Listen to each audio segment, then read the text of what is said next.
दीन और दूसरे तरीका है ज़िंदगी का फ़र्क। अगरचे आम इंसानों में भी ऐसे बहुत से लोग हुए हैं जिन्होंने अक्ल और सोच समझ से काम लेकर इंसानों के लिए ज़िंदगी गुजारने के बहुत से तरीके सोचे हैं। और इस वक्त दुनिया में बेशुमार लोग ऐसे हैं जो अम्बिया की लाई हुई तालीमात पर अमल करने के बजाय उन तरीक़ों को रहनुमा बनाए हुए हैं जो इंसानों के जहन से निकले थे।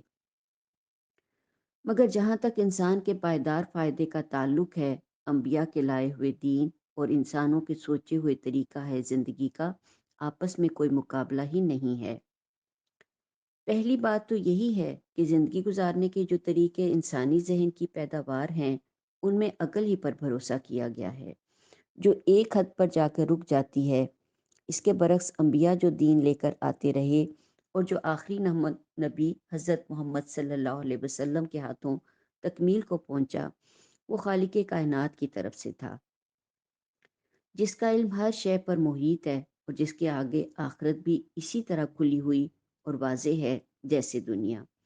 अब इंसानी ज़िंदगी चूँकि दुनिया और आखिरत दोनों में फैली हुई है, इसलिए उसके मसाइल हल करने के लिए वो तरीके नाकिस साबित होते हैं जो इस अकल की बिना पर सोचे गए हों, जो एक ख़ास हद पर जाकर रुक जाती है।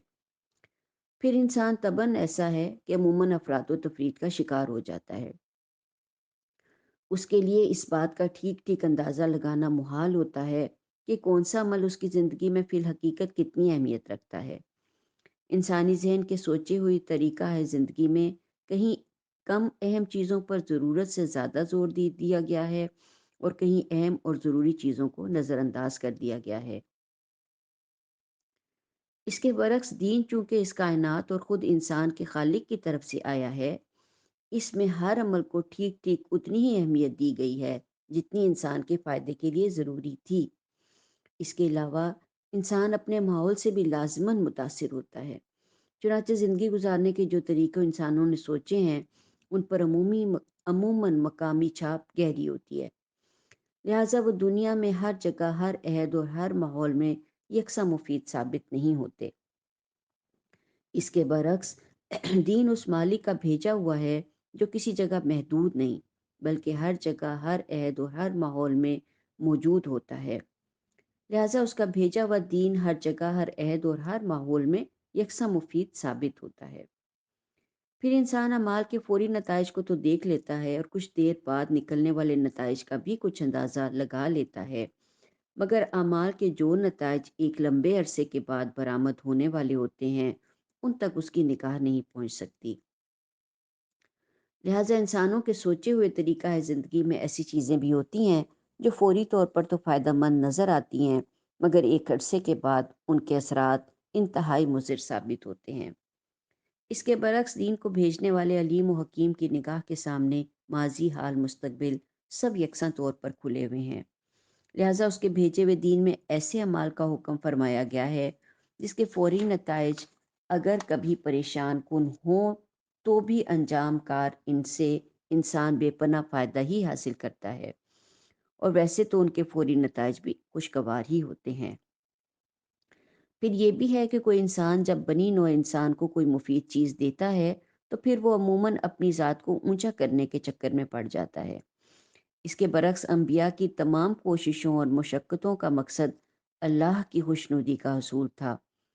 वो इंसानों से अजर नहीं मांगा करते थे, ना माल दौलत की शक्ल में, ना ओहदा व जाह की शक्ल में, ना इज़्ज़त व एहतराम की शक्ल में, ना मोहब्बत और हर दिल अजीज़ी की शक्ल में। गर्ज ये कि अल्लाह के भेजे हुए दीन और इंसानों के सोचे हुए तरीका है ज़िंदगी में खुदा के अम्बिया और आम दुनियावी रहनुमाओं में जो बुनियादी फ़र्क है, उसके बायस इंसान के सोचे हुए तरीका है ज़िंदगी में कहीं कोताही होती है, कहीं अफरात व तफरीत होती है, कहीं खुदगर्जी होती है, कहीं कोताह बीनी होती है, और वह ज़िंदगी के तमाम पहलुओं के बारे में हिदायत बाहम नहीं पहुँचाते।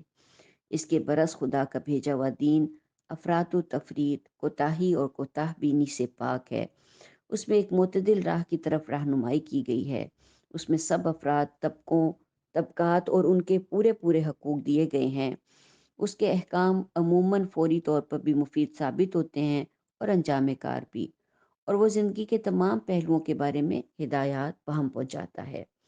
حقیقت یہ ہے کہ اللہ تعالیٰ نے انسان پر جو بے پناہ مادی اور روحانی انعامات نازل فرمائے ہیں، ان میں اس انعام کو بہت زیادہ اہمیت حاصل ہے کہ اللہ نے انسان کو سیدھی راہ دکھانا اپنے ذمے لے رکھا ہے، کیونکہ انسان کی نفسیات، اس کائنات میں اس کی حیثیت اور اس کی پرپیش زندگی، یہ سب باتیں ایسی تھیں کہ زندگی گزارنے کے لیے کوئی پوری درست راہ معلوم کر لینا اس کی عقل کے بس کی بات ہی نہ تھی۔